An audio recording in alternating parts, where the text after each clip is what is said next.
And we're back and Inside the Ropes, and we promised you Razor Ramon and we delivered Scott Hall, but we've promised to deliver Razor Ramon again, because in 1996, Jim Ross famously came out on Monday Night Raw, and he promised to bring back the bad guy Razor Ramon, and he did, but he brought it through Razor Ramon Rick Titan. We have Rick on the line tonight. Rick, welcome to Inside the Ropes. Thank you. It's good to talk to you, Kenny. Yes. Hello to all the listeners. Yeah, thank you for coming on the show. We really appreciate it. So, I guess to kind of get started, to get a bit of perspective in your career, when you were kind of growing up, who were your sort of favourites to watch wrestling-wise, and did you get to attend any live shows or anything like that? Believe it or not, I didn't really watch wrestling until I was in my teens, and I was doing martial arts when I was about 16 years old, and I was watching Ric Flair and Ronnie Garvin, the Hands of Stone, in a cage match, and I thought with all the point sparring that I was doing in martial arts, and plus being about 6'6" already at that time, I figured, geez, I could do that. You know, I could see what was a work and what was a shoot, not much at that time. And I figured, you know, the point sparring, I could avoid kicking somebody in the head, but make it look like it. And thought at my size, I wouldn't want to sit in a desk for the rest of my life. And right before you went to FMW, when you, I think it was in Canada, I could be wrong, but you actually got to wrestle the original Sheik. Is that right? That was in FMW, actually. That was in FMW. So how did that come about? And I guess, you know, somebody of that name value, you know, he's a huge name in the business. He's now a Hall of Famer. What was that experience like? Well, you know, the Sheik was pretty old at the time. He had 2 plastic hips, I believe, and I had to be really, really careful with him. I didn't want to hurt him. It was funny going in. Sabu, his nephew, was, we're okay friends. Sabu was pretty blocked off to a lot of guys at the beginning. He became much more friendly later on. At this point, none of us were really great friends, though. Mike Awesome, Horace Boulder, Hulk Hogan's nephew, myself, we were getting to know each other a bit, but we were all pretty open. And so Sabu was quite nervous about me wrestling his uncle. He didn't want me to hurt him because I was all blown up at the time and pretty rugged and rough in the ring, especially with the Japanese guys. And apparently both him and the Sheik carried some pretty serious blades in their teeth that night. I found out afterwards. So if we were to screw with them, they'd be blading us wide open.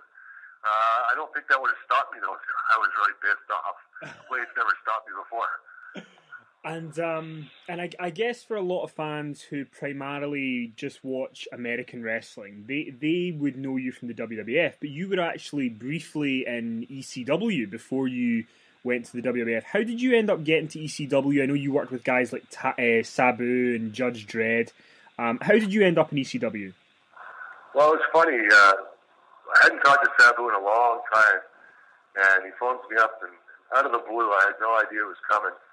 And he goes, "Hey, Tiger!" As soon as I picked up the phone, I knew who it was right away. He didn't have to tell me, "Hey, it's Sabu," you know. And he goes, I said, "Yeah, man, how you doing?" He goes, "You want to come to ECW?" Not a good, "How are you doing?" or nothing back, you know. Just, "You want to come to ECW?" I didn't realize at the time I was just finished working out in Europe. I'd spent most of my money out there and had my girlfriend come over and visit and paid for her way and food and everything at the same time. So I didn't leave Europe with a ton of money. And I said, "Well, yeah, but, you know, if you guys want me to fly down there, I kind of can't." And he goes, "No, I'll put you on my freaking flyer miles. Don't worry about it." And I thought, okay, this is a little bit strange. And Sabu was a friend, but of course he's looking out for his own reputation. He brought me in so I could do the job for him. And that's fine, right? Yeah. I just sort of laughed at it afterwards. It wasn't an altruistic thing. So he brought me in his own air miles, or not air miles, something, some kind of frequent flyer miles. And apparently one of the referees or somebody in the WWF office was there. And I went out one time, and then the second time, Paulie dangerously says to me, so answering a question with Sabu, the second time I went out there, he goes, Paulie comes over and he goes, "Okay, here's what I want you to do in the 6-man tag," with this usual frenetic manner. And I thought, is this guy for real? I didn't think he did this backstage, too. He's 100% Paulie dangerously. Although he's toned down recently, I guess. But and I said, and I've been doing imitations of guys just for kicks over the years, Hulk Hogan and Macho Man and stuff like that. And I stood up and I looked at him with this cocked eyebrow and bobbing my head back and forth with a saunter. I said, "What the fuck you want me to do, Max?" And he goes, oh my God, can you do that out there?" And I was like, oh no, because I didn't want to get tagged as being an imitation. Funny enough, how it turned out. And then he says Shane Douglas had an issue with Scott Hall and the Clique at the time, and apparently they had done a bunch of things and stabbed him in the back, and that was apparently why he wasn't there anymore. This is what I heard. I don't know if it's the absolute truth or not, but so Shane's at the other side of the room in ECW, and he's co-booker with Paulie. So Paulie says, "See this," into the walkie-talkie. And so I took the walkie-talkie, and Douglas is across the room, and I said, "Hey, Douglas." And there was silence on the other end. And I didn't stand up. I was sitting down. I said, "You didn't think I'd go to Atlanta before I came here to kick your ass, did you, Chico?" And he's standing up, and I stood up slowly. He's deep red in the face. His blood pressure must have shot through the roof. He was pissed. And he thought that Paulie had gone behind his back and set this up. You know, how dare he? And so I stood up with the walkie-talkie, and I just held it over my head and wiggled it back and forth with a big, huge smile on my face. He comes running over and goes, "Oh, my God, can you do that out there?" And so I went to Sabu, and Jericho was there at the time, I believe. And I said, "What do you guys think? I mean, the Blue Me's doing these things, and we've got the Diesel imitation going on, and it might actually get me a steady spot." Because it was always my dream through Japan as well to end up in the States. And they said, "Well, it might secure you a spot." And I think, well, I thought to myself, well, it's either going to put the final nail in the coffin of my career, or it's going to boost me to some more stardom, you know. So I went out there, and they called me Slice and Dice Ramirez, and I came out to the song Lowrider and had a toothpick in my mouth. And at the time, my hair was fairly grown out from all the blonde highlights and that, so it was mostly dark brown. And I pulled the strand down the middle of my forehead. I had one gold chain on and a leather vest that I got in Germany, which is just a fluke that I happened to have them. So I went out there, did the glide walk, you know, and got in there, and the Dudley brothers were there. Hack Myers, who I just beat the night before, was there. And it was a 6-man tag, and I said, "Hack Myers, I got no problem with you, man." And the crowd starts roaring up a little bit. And I said, "But Dudley brothers, I gonna kick you fucking ass." I started swinging the punches in the Razor style, and the crowd just blew right through the roof. Funny enough, that was my last time there. And so the second match, you obviously worked as the kind of almost as the Razor gimmick against the Dudleys. So how did that then, if that was your last night in ECW, how did that then parlay into the WWF finding out about what you could do? Well, I've been talking with Bret Hart this time in Calgary quite a bit about going to WWE, and he was going to make his comeback at that time, so he'd been talking with Vince about some contract negotiations and maybe bringing some of his friends in and things like that. And I had a picture of myself at the time with mostly blonde, streaked hair, and I was pretty jacked up. I was about 285 in the picture, in dark tan and bulky as hell. And Bret took that picture, nice 8x10 glossy, over to Vince. And you know, Vince might have been blowing sunshine. I don't know, but he says, "Well, that could very well be my next Hulk Hogan." So of course that didn't happen, but they gave me a tryout as Rick Titan, and I ended up wrestling Frank Stiletto, poor guy. I walked in the locker room and I said to him, "Well, what do you want to do, man?" And he goes, "Oh man, you're a big Titan from Japan. I'm just here to put you over, man. Just putting you over." I said, "Yeah, but you know, what do you like to do? Because I'll put you over for a bit too. You know, it's your match too." He goes, No, man. You're a big Titan from Japan. I'm just here to put you over." I went, "Okay." So I called very little with them. And I thought, well, I'm going to secure myself a job with these guys. I beat the snot out of them. You know, I didn't hurt them or anything like that, but the forearms across the back, the uppercuts to the chest, and stiff clothesline in the corner, pressed them overhead and hucked them about 4 feet horizontally as well as vertically. And finally powerbomb. I did my swinging powerbomb where I slid to the left and dropped to my knees, and I just stuffed the poor guy. And got myself over, but it was a pretty dead crowd. It was a dark match, and they just didn't really know who I was. It was Columbus, Ohio. And that was a little disappointing. Then one of the Southern boys, I think it was Tracy Smothers, him and I were supposed to have a match, and it wasn't him. A few of those brothers, anyways. He was a light heavyweight guy, so he was going to fly over the place, and I was going to put him over that way. And we called out this 20-minute match. It was going to be awesome. And and all my power moves and put me over, and we had it all planned out. It was going to be a really good match. I could already tell because I knew what his work was like. And then Vader apparently went long. He went too long, and one of the guys came back and said, I think it was Gorilla Monsoon. He goes, Vader went too long. Your match is canceled. Sorry, guys. And I'd been out there pretty much stressed to the gills because here was my chance. I was 26 at that time. And I've been dying to do it since I was 16 to get to the WWE. 10 years, and then that happened. So I was really deflated and let down. And what happened in the meantime was I went home and I was working out in the gym, a little bit down about things, thinking, okay, I didn't make it there. I guess I have to continue in Japan. And not that I didn't like Japan, I just always wanted to go to the States. That was my dream. And I got a phone call from Vince McMahon saying, Rick, this is Vince McMahon. Will you please call me at my home number at your earliest convenience? Mm-hmm. And so I was jumping up and down for joy. I was super excited about it. And then he says to me, Rick, the people want Razor Ramon back. And I'm thinking, oh, God. You know? And he goes, and I want you to be my new Razor Ramon. We own the copyright, the trademark, the costume, everything else. So I'm kind of trying to say, well, can we call me Razor something else? Or can we do this angle? Or can we try and evolve the character from there? I was thinking something like an Antonio Banderas kind of a character, which would be kind of close to that character at least, but it would be my own thing and have the long pants on and stuff like that, so I just look a lot different. But he said, well, we can talk about that later. So he brought me in, and I, in a sense, lived my dream there, but I always thought of myself as being Rick Titan heavyweight champion. And that, of course, wasn't going to happen. I mean, those are big boots to fill, Scott Hall.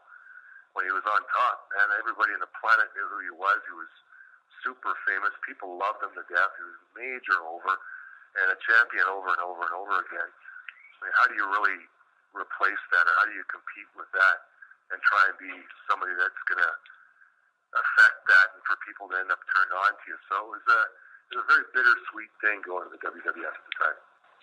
And I guess looking back to that first night when you came out and did the Razor gimmick, when you came to the arena and you kind of got into the gear as Razor Ramon, are there any reactions backstage that you remember, positive or negative? Did anyone try and put you at ease? Was anyone negative? What are your memories of that, of the reactions backstage? Actually, just spurred something in my memory here. Shawn Michaels, a lot of guys really didn't like him. Brett didn't like him, actually, unless that's all a work and a gimmick, because Brett kept a lot of that very secretive. But he walks up to me and he goes, you mind if I give you a little criticism, a little positive criticism? I said, yeah, man, sure. I mean, this guy was one of my idols, and he's going to teach me something, right? And he goes, oh, that's great.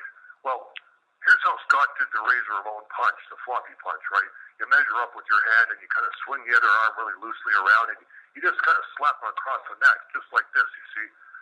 And the way you kind of over-enunciate the stuff, I was starstruck, man. I thought, this is so cool. How Michael's teach me how to throw this punch, right? And I really appreciated that. He was always really cool to me, which was really strange because he was buddies with Scott Hall. You know, but he probably just thought, here's a young guy trying to make his way, and he'll never measure up to what Scott Hall did with this character. You just can't replace something like that. It's like trying to replace Hulk Hogan. It's not doable, you know?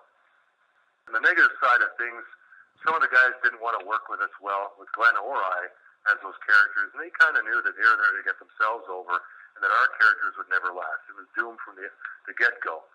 And I think Vince knew that, and all the agents knew that, and nobody really cared. And they pushed us for a little bit, but mostly we were doing jobs. And it wasn't very good. As the Grimm brothers, we wrestled them, and they got stiffer and stiffer with me to the point where it was almost like Japan. It was totally unnecessary. And there was a little joke in the locker room at one time. One of them says, hey, anybody got a disposable razor? And then the other brother says, yeah, right there, pointing at me. That wasn't cool either, but it was kind of funny. We're all just ribbing each other. I know that some of the experience for you is maybe not great to look back on, but your first pay-per-view for the WWF was the Survivor Series in Madison Square Garden. That must, regardless of what else happened, that must be pretty cool to say that your first WWF pay-per-view that you worked was a big pay-per-view, the Survivor Series in Madison Square Garden. What are your memories of that day and working that show? Well, there was a lot of excitement around it, and again, yeah, absolutely. I was pretty stoked to be in Madison Square Garden. It was awesome. You know, it was something I thought about since I was young too. But as you saw, it didn't last very long, and that was really disappointing for me. You got to work a pay-per-view for the tag titles against Owen and Davey. I guess you could even say that was maybe the highlight of your WWF career for viewers as well, because you were in a high-profile title match. What was that like, and what was it like working with them? Yeah, you know, there's a couple highlights in there. I got to wrestle Stone Cold Steve Austin, although he kept me mostly to the mat. I don't think he trusted me. He thought I was a lot greener than I was. And that wasn't a great match, but I got to wrestle Stone Cold. I thought that was pretty cool. And then another match was I had it with Rock, well, The Rock, Rocky Maivia at the time, with the floppy hair and the Hawaiian gimmick still. And we had a pretty good match, and he was very cooperative. Good guy. I really liked him. We traveled together a bit. And, you know, that was kind of cool. And to say I wrestled The Rock after the fact is kind of interesting, too. This match was, to me, was pure excitement. It was pure positivity with Davey and Owen. Their timing and distancing, their psychology was almost exactly like mine. So we got along in there really, really well. Owen called almost everything there, to my recollection anyways. And when did you actually end up being let go from the WWF? How did you find out, and was it a shock to you? I didn't find out. They just sent us home after a tour in Memphis, and it was right up near the end of our contract, and I kind of saw the writing on the wall anyway. And then I believe I don't know if I talked to Cornette first or after. That must have been afterwards. But I actually phoned Vince. I saved his home number, and I phoned him at his home. And I said, "Hey, Vince, it's Rick Titan here from Calgary, Alberta, Canada, and looks like my contract's about running up here, and wondering if you'd like to do anything else with the character and move ahead with things." And all he said to me was, "Rick, please don't call me at this number again." That was it. Wow. Yeah, all the blood drained out of my face. I saw my dream was destroyed, and he didn't give a damn. And I just was sitting there in shock for about 15 minutes after that. And when you were in New Japan, you ended up becoming a part of their NWO Japan stable. How did that all come about, and did you enjoy getting to be a part of that kind of stable? It was pretty cool, you know. I had a really good time in New Japan. You know, I was put over a lot and pushed and pushed and pushed. And then I knew I was on my way out, too, when I started jobbing more and more and more near the end. And then had a match with Hashimoto. Again, one of the best matches of my entire life. It was for the World Heavyweight Championship in Osaka. It was on TV all over the country. The arena was astounding. They had lights all over the place and cameras everywhere. I mean, it was quite a production. I'd say almost equivalent to WWE. And you would go on to kind of retire shortly after that, is that right? That's right, yeah. I opened a wrestling school at Bad News Allen after that and sort of started figuring out real life. And I don't know if it's of interest to the fans listening right now, but I delved into Taoism and Buddhism and all kinds of different philosophies and studied under a Buddhist monk for about 4 years, which really helped me in my life and helped me change my character and compassion and things like that, because I was pretty angry and pretty egotistical when I got into the industry. So I was looking for something like that, and I actually wrote a book called Wrestling with Consciousness, and now I'm putting on events called The Many Faces of Success. So we have people talking on this, what is success to you, is the question, and we're going to have a guy talk on entrepreneurship. We're going to have a girl who had second-degree burns all over her body at the age of 2, and you can really notice something, what a beautiful personality she has, beaming. She's going to talk on self-esteem. She wrote Self-Esteem Doesn't Come in a Bottle.